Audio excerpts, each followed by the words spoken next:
بسم الله الرحمن الرحیم. نن زموږ د ارشاد الصرف سبق نمبر 104 دی، قانون نمبر 33 دی، د ثلاثي مزید فی قوانین شروع دي. نن به ان شاء الله موږ د خصومه او کظومه قانون وایو. د خصومه کظومه قانون به وایو. د دې قانون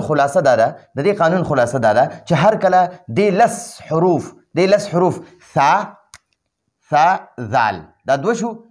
ذال زا، سلور شو، سین شین، شپږ شو، صاد ضاد، اته شو، طوا ظوا، نه شو، لس شو. نو د دې لس حروفونه یو حرف د باب افتعال په عین کلمه کې راشي، د باب افتعال په عین کلمه کې راشي. نو د باب افتعال ته د دې حروفو همجنس معنی یو شان کول جایز دي. لکه په عین کلمه کې چې سا راشي کنه، نو د باب افتعال د فا نه به هم ته سا جوړه کړي. د باب افتعال په عین کلمه کې چې دال راشي، نو د باب افتعال چې کومه تا ده، د باب افتعال چې کومه تا ده، نو هغه تا به هم ته د دغه حرف همجنس کې. د باب افتعال په عین کلمه کې چې زال راشي، نو د باب افتعال دا تا چې ده د هغې نه به هم ته زال جوړ کړي. د باب افتعال په عین کلمه کې چې زا راشي، نو ته به د باب افتعال د تا نه هم زا جوړه کړي، او زا به بیا په دې بله زا کې مدغم کې ادغام به وکړي. ټیک شوه؟ نو همجنس کول دی ته وایي. ښه، نو د باب افتعال وایي هر کله چې د باب افتعال په عین کلمه کې د دې لس حروفونه یو حرف راشي، نو د باب افتعال ته د دې حروفو همجنس یعنی یو شان کول جایز دي. د باب افتعال ته به هم د دغه حرف په شانته کې چې د باب افتعال په عین کلمه کې د دې لسو حروفونه یو حرف راشي، نو ته به د باب افتعال د تا نه هم دغه حرف جوړ کړي چې کوم حرف په عین کلمه کې راغلی، نو د باب افتعال د تا نه به موقع عین کلمې والا حرف جوړ کړي. ټیک شوه؟ او بیا دا یو شان حروف په یو بل کې مدغم کول واجب دي. ٹھیک شو؟ اول خو دوانه حروف په یو شان کې، نو یو شان کولې جایز دي. او بیا دا چې کله دوانه یو شانتي شو، نو اوس دا دوانه یو شان حروف په یو بل کې مدغم کول واجب دي. لکه خصومه چې دا خصومه باب افتعال ته بوزي، نو اختصومه شو. نو د باب افتعال وګورئ، دا اختصومه، په دې اختصومه کې دا تا د باب افتعال تا ده، او دا صاد پکې عین کلمه ده، دا صاد پکې څه شی دی؟ عین کلمه ده. نو د باب افتعال په عین کلمه کې سواد راغلی، د باب افتعال په عین کلمه کې دا سواد راغی. ٹھیک شو؟ نو اوس د باب افتعال تا هم سواد کول جایز دي. نو د باب افتعال دا تا ده کنه، ګورئ د باب افتعال دا تا ده، نو د باب افتعال بم سواد کې ځکه چې دلته په عین کلمه کې سواد راغلی، او موږ ووایو چې د لس حروفو نه یو حرف هم په عین کلمه کې راشي د باب افتعال، نو د باب افتعال نه به مو موقع عین کلمې والا حرف جوړ کړي چې کم پکې راغلی. نو دلته په عین کلمه کې سواد راغلی، نو د باب افتعال د دې تا نه به هم سواد جوړ کړي. لکه اختصومه دی، اختصومه اصل کې دا اختصومه دی. نو ګوره د باب افتعال د دې تا نه موږ دلته کې سواد جوړ کو، سواد هم جوړ کو. ٹھیک شو؟ نو بیا دا سواد نه دی، سواد د دې سواد نه دا مخکې خا ساکن ده، د دې سواد نه دا مخکې خا ساکن ده، د دې سواد د حرکت په موږ د خاله ورکو. نو دا یو سواد به په دې بل سواد کې مدغم کو، ځکه چې په دوانو سوادونو باندې حرکت وي کنه، په اول سواد هم فتحه ده، په دویم سواد هم فتحه ده. نو اوس دا دوانه یو بل کې نه مدغم کیږي. نو د ادغام دپاره به موږ د اولنۍ سواد نه دا حرکت واخلو، د رستي خا ساکن د دقې له به ورکو، رستۍ خاله به ورکو. نو بیا به موږ سره څه شي؟ اخصومه. نو اوس وګوره یو سواد ساکن دی، بل متحرک دی. نو اوس په دا اولنۍ سواد په دې دویم سواد کې مدغم کو، ادغام به وکړو، یعنی د دې دوانو سوادونو نه به یو سواد والو، شد به پې واچو، او د دویم سواد باندې چې کوم حرکت وي هغه حرکت به پې واچو. ٹھیک شو؟ نو اول دا څنګه اختصومه، نو د اختصومه په عین کلمه کې سواد راغی، نو اوس په د باب افتعال د تا نه هم سواد جوړه کړي، نو دا به څه شي؟ اختصومه شو. د اختصومه نه څه شو؟ اختصومه. بیا د ادغام دپاره موږ د اولنۍ سواد ساکن کو، په د دویم باندې حرکت دی، نو د اولنۍ سواد حرکت هم د خاله ورکو، نو دا موږ سره څه شو؟ اختصومه. بیا چې دی دا اختصومه کې دا سواد د دوانو سوادونو نه یو سواد راواغستو، شد هم پې واچو، د دې دویم سواد حرکت هم راواغستو، په هغې باندې مو لګو، نو دا موږ سره اختصومه شو. نو اوس قانون او قاعده دا ده، کله چې د حمزه نه د حمزه نه رستي حرف باندې حرکت وي کنه، نو بیا د حمزه ضرورت نه وي، د حمزه به ختم کې، نو دا به موږ سره خصومه پاتې شو. دا حمزه به ختم کو، ونې هم ختم کو، د حمزه وصلي نه رستي حرف باندې حرکت دی. نو کله چې د حمزه وصلي نه رستي حرف باندې حرکت وي، نو هغه حمزه وصلي به ختمې. ټیک شو نو بیا دا موږ سره خصومه شو حمزه هم ختم کو نو دا خصومه چې دی کنه خصومه هم ویلی شي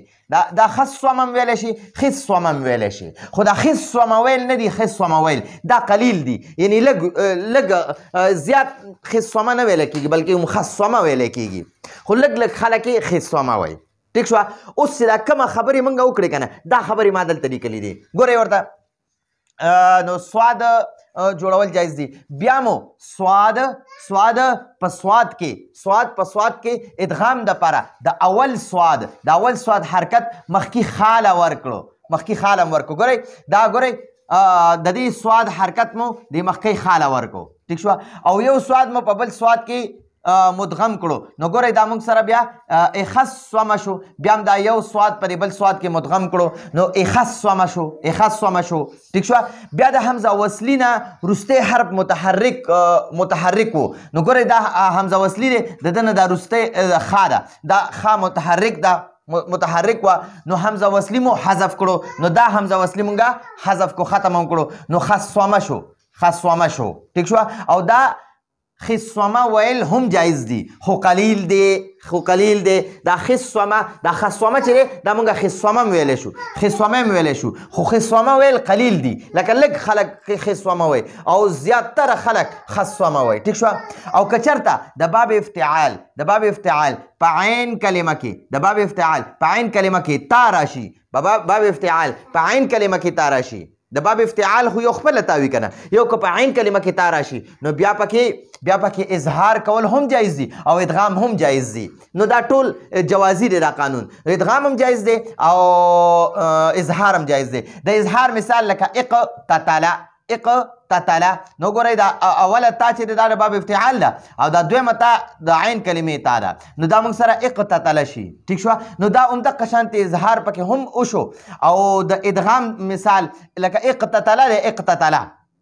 د دې مونږه ادغام کو د دې کې مونږه ادغام کو نو دا اوله تا چې ده کنه د باب افتعال دا تا دا متحرک ته حرکت دی پې او دا دویمه عین کلمه کې چې کومه تا ده دا متحرک ته دوه تاګانې مونږ سره راغلې دواړه متحرک دي نو د دې اولې تا د حرکت په د قافله ورکې دا اولې تا حرکت به قافله ورکې نو دا به مونږ سره اقت تله شو دا اولې تا حرکت هم قافله ورکو نو اقتله شو بیا دا یوه تا د دې دواړو دا یوه تا به په بله کې مدغم کو یعنې د دې دواړو تاګانو نه به یوه تا والو او شد به پرې واچو د دې دویمې تا حرکت په وله ورکو نو دا به موږ سره اقتله شو اقتله نو اوس وګورئ بیا د حمزه نه وروستی حرف متحرک دی حمزه نه وروستی را قاف دی په ده باندې حرکت دی نو د دې حمزه موږ ته ضرورت رانغی دا هم ته ختم کو نو دا موږ سره قتله شو قتله دا قتله چې دی که نه دا قتله هم ویلی شي لکه څنګه خصومه هم ویلو هغه هم خصومه هم ویلی شي دلته کې دا قتله اصلي لفظ دی او دا قتله هم ویلی شي خو قتله ویل دا قلیل دي اوس درته کومه دا طریقه چې ما د ادغام وویله همدا دلته کې لیکو د اولې تا حرکت د اقتتله کې د اولې تا حرکت دا اوله تا ده 1 نمبر تا ده او دا دویمه تا 2 نمبر ده نو د اولې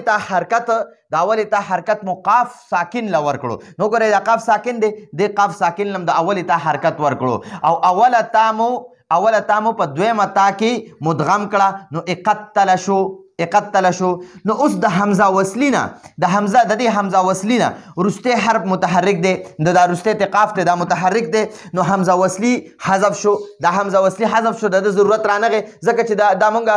اله راولو چې کله د دې حمزه نه وروستی حرف ساکن وي نو ساکن نه ابتدا کول مشکل وي نو مونږ په ابتدا کې بیا حمزه وصلي راولو نو دلته د حمزه وصلي ضرورت پاتې نه شو ځکه د حمزه وصلي وروستی را قاف دی دا متحرک دی حرکت دی پې زبر دی پې نو اوس مونږ ته د حمزه وصلي ضرورت رانغی دا به ختم کو نو دا مونږ سره د اقتله نه مونږ سره قتله شو ټیک شو اوس درته وایي دا خو دې ځای پورې دا خبرې ختمې شوې د باب افعال خبرې ختمې شوې اوس په د باب تفاعل او د باب تفاعل خبرې شروع شي چې عمده لس حروف نه دي سا دال زال زا سین شین صاد ضاد طا ظا دا لس حروف که په باب تفاعل یا د باب تفاعل د باب تفاعل یا د باب تفاعل په فا کلمه کې راشي نو بیا د باب تفاعل او د باب تفاعل تا د دې حروف هم جنس کول یعنی یو شان کول جایز دي نو دغه خبره راته کوي همدغه لس حروف چې راکم بره تیر شو همدغه لس حروف چې هر کله د باب تفاعل او د باب تفاعل په فا کلمه کې راشي نو بیا د باب تفاعل او د باب تفاعل تا دا شروع کې چې کومه تا ده تفاعل دا تا د تفاعل دا شروع کې چې کومه تا ده تفاعل او تفاعل په شروع کې چې کومه تاګانې دي نو دغه تا د دې حروف هم جنس معنی یو شان کول جایز دي لکه بیا واورئ کله چې د باب تفاعل او د باب تفاعل په فا کلمه کې د لس حروفونه یو حرف راشي نو د باب تفاعل د دې تا نه بم ته هماغه حرف جوړ کړي لکه مثلا د باب تفاعل په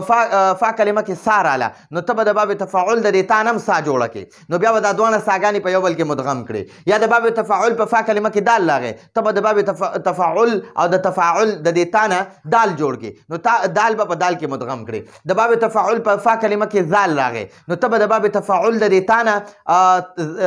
اومم زال جوړ کړي او یو زال به په بل زال کې مدغم کړي دغه خبره راته کوي د باب تفاعل ته د دې حروف هم جنس یعنی یو شان کول جایز دي او بیا دا یو شان حروف په یو بل کې مدغم کول واجب دي لکه ذکره دی ذکره چې هر کله باب تفاعل یا باب تفاعل ته بوزي نو تذکره او تذاکره شو تذکره د باب تفاعل مثال دی او تذاکره د باب تفاعل مثال دی د تفاعل مثال تذکر دی تذکر او د تفاعل مثال تذاکره دی تذاکره دا ته جوړ شو شي نو اوس مو د باب تفاعل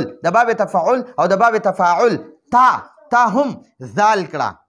د تا نه هم مونږه زال جوړ کړو نو تذکر شو د تذکر نه مونږه ګوره د تذکر دا تا نه ګوره د تذکر په باب تفاعل په فا کلمه کې زال راغی دا زال فا کلمه ده نو د باب تفاعل د دې تا نه به هم زال جوړ کړي نو مونږ دا څه جوړ کړی تذکر نه مونږ څه شو تذکر او تذاکر کې ګوره د باب تفاعل په فا کلمه کې زال راغلی دی نو د دې تا نه به هم زال جوړ کړي نو مونږ سره دا زذاکر شو ټیک شو نو د ادغام دپاره مو اول د باب تفاعل دا اول زال او د باب تفاعل دا اول زال چې کوم د تا نه جوړ کړي اول زال ساکن کړو دا حرکت هم ولا ختم کو د دوه حروف چې کله یو بل کې مدغم کې نو د دوانو حروف او په دوانو حروفو باندې حرکت وي نو د اولنی حرکت په ختمه که مخکې ته ساکن وي هغه به ورکوي که ساکن ته نه بس همداسې به ختم کړي نو دلته دوانه زالونه متحرک دي په دوانو باندې زبرونه دي نو اولنی زال نه به موږ حرکت ختم کړو ټیک شو نو دا زال ساکن شو او دا دوام زال متحرک دی ټیک شو نو اوس د ساکن نه ابتدا نشي کولی نو ته به په ابتدا کې حمزه وصلي مکسوره راوړې زیر والا حمزه وصلي به راوړې نو دا زال او دا اول زال ساکن دی نه ویلی کېږي دا دوام زال نو دا دواړه زالونو نه به یو زال راواخلي نو ګورئ او دا د ذکره چې دی کې به هم د اولنی زال ساکن کې نو اولنی زالونه ساکن شو نه ویلی کېږي اوس د ساکن حرف نه ابتدا مشکله ده دا ساکن حرف نه ابتدا مشکله ده نو شروع کې مو حمزه وصلی راوړو نو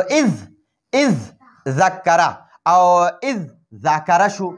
نو اوس مو د یو زال په بل زال کې ادغام وکړو نو اذ ذکره او اذ ذاکره شو ټیک شو دا خبره په دې ځای باندې ختمه شوه او که چېرته د باب تفاعل او د باب تفاعل په فا کلمې په ځای تا راشي فا کلمې په ځای تا رالی د باب تفاعل په فا کلمه ګورو تفاعل کې دا فا کلمه چې تا نه پس چې کوم فا ده دا ته فا کلمه وایي او تفاعل کې هم د تا نه پس چې کومه فا ده دې ته فا کلمه وایي د باب تفاعل په فا کلمه کې هم تا راله او د باب تفاعل په تا کلمه کې هم تا راله نو ګورئ په شروع کې هم تا ده او فا کلمه کې هم تا راله دلته په تفاعل کې په شروع کې هم تا ده په فا کلمه کې هم تا راله دوه تاګانې رالی ټیک شو نو اظهار پکې هم جایز دی او ادغام هم جایز دی لکه ګوره ترکه دی ترکه چې کله باب تفاعل یا تفاعل ته بوزي نو تترکه او تتارکه شو د باب تفاعل مثال تترکه او د باب تفاعل مثال تتارکه شي نو اوس داسې ویل هم جایز دی همداسې ویل هم جایز دي او ادغام پکې هم جایز دی ادغام پکې هم جایز دی د ادغام طریقه بیا داسې ده د اوس درته د ادغام طریقه وایي اظهار هو مطلب دا دی چې همدغه شان تطرکه ده او تطارکه دی همدغه شان دی پرېږده دې ته اظهار وایي همداسې پرېښودل هم جایز دي او ادغام پکې هم جایز دی نو د ادغام طریقه دا ده تطرکه دا تطرکه چې دی په دې کې دوه تاګانې راغلي یو د باب افتعال تا ده ټیک شوه او یو په فا کلمه کې تا راغله نو ګورئ اوس په دواړه تاګانې متحرک دي نو د ادغام دپاره به مونږ اولنۍ تا ساکن کو نو د دې تا حرکت د اولنۍ تا حرکت هم ختم کو ټیک شوه دا هم ختم کو نو دا تا ساکن شوه ټیک شوه بیا د ساکن نه ابتدا مشکله ده نو موږ په شروع کې حمزه وصلي راوړو شروع کې د حمزه وصلي مکسوره راوړو نو دا موږ سره ات ترکه شو اوس مونږ دا اوله تا په دې دویمه تا کې مدغم کړه اوله تا مو په دویمه تا کې مدغم کړه نو دا موږ سره شي اترکه اترکه اترکه نو دا اترکم ویلی شي او تترکه هم ویلی شي تترکه اظهار دی او اترکه کې ادغام وشو او د باب تفاعل د ادغام طریقه دا دویمه تتارکه چې ده د دې د ادغام طریقه واوره تتارکه دی نو موږ په دې کې د اولنۍ تا د ادغام د په دغه دواړه تاګانې رالي یو تا د باب تفاعل ده او یو فا کلمه کې تا راله نو دوه تاګانې رالي اوس دا دواړه موږ مدغم کول غواړو نو دا اوله تا به ساکن کی اوله تا حرکت په ختم کی نو دا به موږ سره دا تا ساکن راله او تارکه راغی تا ساکن ده او بیا ورپسې تارکه دی نو دا ساکن تا نه ویلی کېږي موږ په شروع کې حمزه وصلي راوړو نو دا موږ سره ات تارکه شو ات تارکه شو اوس به دا دواړه تاګانې په یو بل کې مدغم کو یعنې د دواړو تاګانو نه به یوه تا واخلو او مشدد به کو او د دې دویمې تا کوم حرکت دی فتحه هغه به پرې واچو دلته نو دا به موږ سره څه شي اتارکه شو ټیک شوه نو دا زموږ سره دا د خصومه او کزومه قانونو نو مختصر قانون اول لږ وورو چې کله دا لس حروف د باب افتعال په عین کلمه کې راشي نو د باب افتعال د تا هم د دغه حروفو هم جنس کول جایز دي او بیا دا یو حرف په بل حرف کې مدغم کول جایز دي ټیک شو لکه خصومه دا ټول باسم په دغه کې وکړو بیا ورپسې دغه شان د باب تفاعل او د باب تفاعل تذکیره هم راغله نو دا زمونږ د نن ورځې درس و راتلونکي درس پورې اجازت غواړو هذا هو المرام والله أعلم بحقيقة الكلام